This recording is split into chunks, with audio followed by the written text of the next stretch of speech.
Okay, so we move to chapter 4, building e-commerce website. And in this chapter, we will learn the process of building an e-commerce website.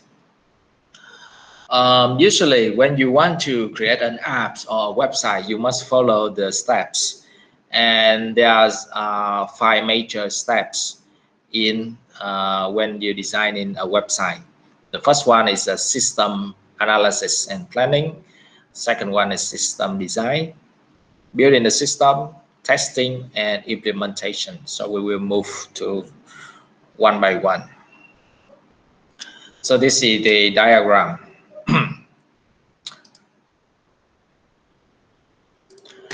The first step is system analysis and planning. For example, you are the company would like to create a website for the company, right? And maybe you can ask another company to design for you, or you can hire a team, an IT team, to design for you. So the first one, you should analyze and plan it. So what is it? It means that you should gather all of the requirements.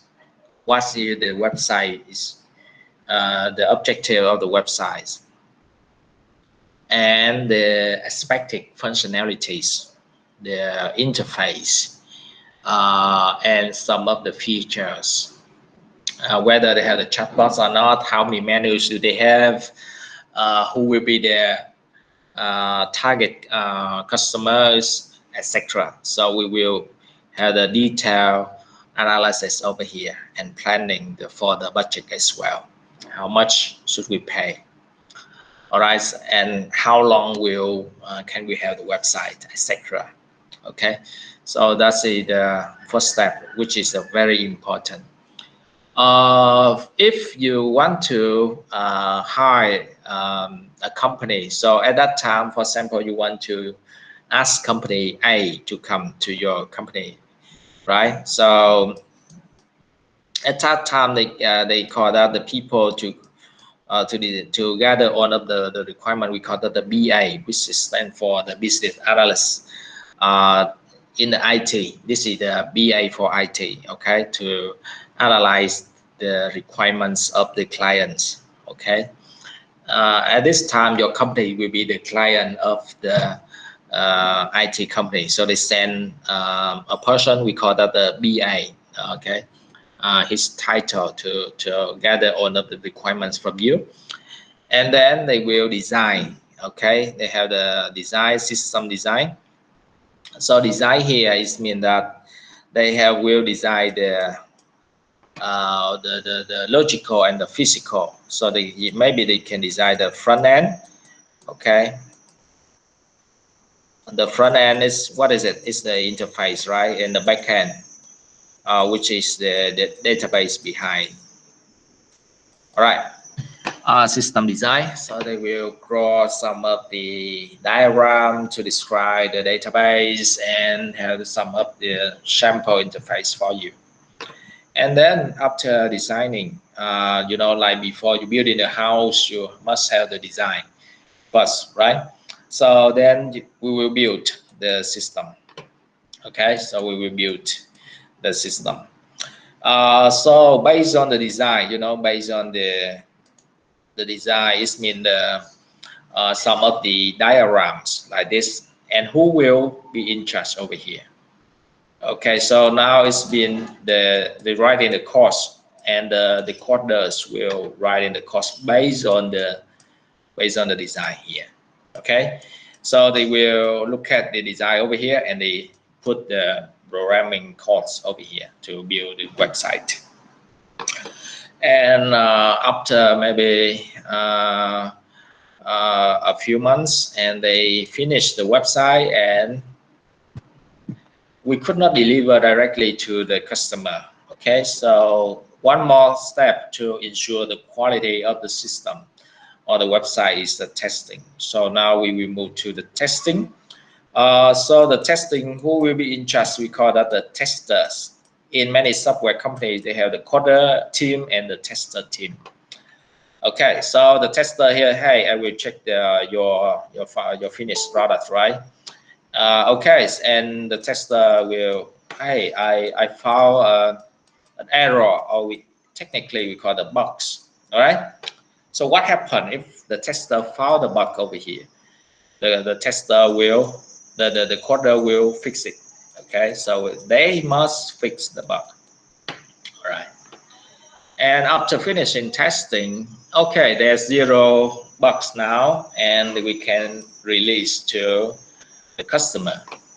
Okay, so release to the customer and implement the website. Okay, go online now, and then if they want to ask or make some maintenance, so they can go back to the first step. So it's a loop. Okay, it's a loop. So we call that the website system development life cycle over here.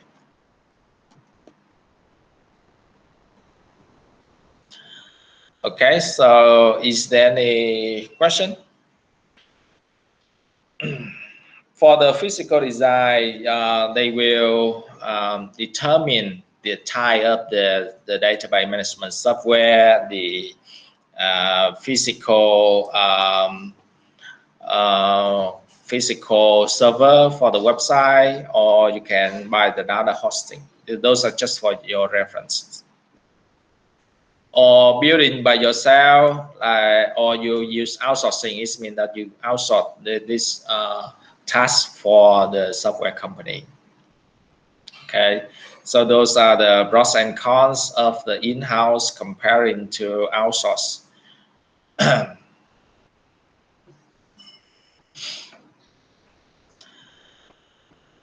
So maybe you can mix between them. You build in by yourself, or you put a hosting.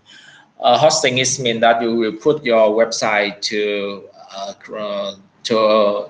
a server, okay, to a host, which is like determine your home. You have this the land to put your house on that. Okay, so that's we call that the hosting. It's just the space to put the website.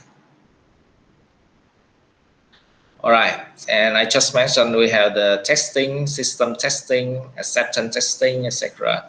The unit test here is just like they will test the source code. For example, the source code, they have 1,000 lines, right?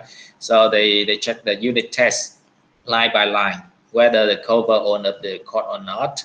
System test, they check about they change some parameters of the system and check whether it's okay or not. Okay, acceptance testing, check the maybe the user can adapt to the system or not. Is it okay? And there's, of course, there's no bugs when we release. So the website budget maybe is less, or for the maintenance as well. So it's a little bit costly sometimes. But however, with the simple website now, I think it will be reduced a little bit. So that is for the website development, and there's another question for you to review the knowledge. There's 3 questions over here. How does a small niche website become profitable? The second question is that what is the primary source of income for these kinds of sites? And what benefits are there to start a business in a recession? Okay, so those questions are quite interesting. Okay, so is there any question related to this?